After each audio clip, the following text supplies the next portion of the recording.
قیامت کے دن اللہ کے انعامات کا مستحق بننے کے لیے یہ دو شرطیں ہیں کہ نیک عمل بھی ہوں، نمبر دو ایمان کے ساتھ ہو۔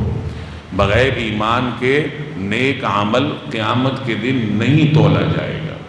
یہ ہمارے لوگوں کو اس کا بڑا مغالطہ لگ جاتا ہے کہ فلاں غیر مسلم بہت بڑا سخی ہے اور اتنے لوگوں کی اس نے خدمت کی ہے، تو کیوں وہ قیامت کے دن نامراد ہوگا؟ اس لیے نامراد ہوگا کہ وہ ایمان سے محروم ہے۔ ایمان کی قدر و قیمت ہمارے دل و دماغ سے اب جاتی رہی ہے۔ لوگ اپنے مادی مفادات کے زیر اثر ہو کر مادی نگاہوں سے مختلف چیزوں کو تولتے پھرتے ہیں۔ نبی کریم صلی اللہ علیہ وسلم کے زمانے میں جب ابھی آپ نے بعثت سے پہلے عبداللہ بن جدعان نام کا ایک بڑا عرب سردار گزرا تھا، بہت بڑا سخی تھا۔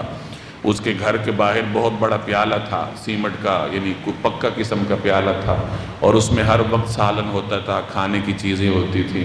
انسان تو انسان ہے، حیوانات بھی اس کی سخاوت سے لطف اندوز ہوتے تھے۔ ایک ایک مجلس میں 100 اونٹ لوگوں کو ہبہ کر دیتا تھا۔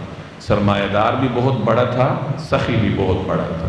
تو نبی کریم صلی اللہ علیہ وسلم سے ایک مرتبہ پوچھا گیا کہ یا رسول اللہ، عبداللہ بن جدعان تو بہت سخی تھا، یعنی اس نے مخلوق کی بہت خدمت کی ہے، تو کیا قیامت کے دن اس کے نیک اعمال کا بدلہ اس کو ملے گا؟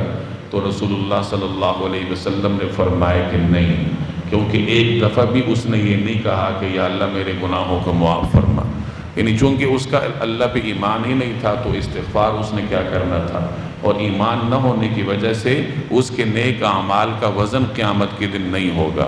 دنیا میں اگر کوئی آدمی نیک عمل کرتا ہے، ایمان سے محروم ہوتا ہے، تو اس کے نیک اعمال کا بدلہ اللہ اسے دنیا میں دے دیتا ہے، رزق میں برکت دے دیتا ہے، شہرت نصیب کر دیتا ہے، نیک نامی دے دیتا ہے، زندگی میں برکت ڈال دیتا ہے، اور اس کو مختلف قسم کی مادی نعمتوں سے سرفراز کیا جاتا ہے۔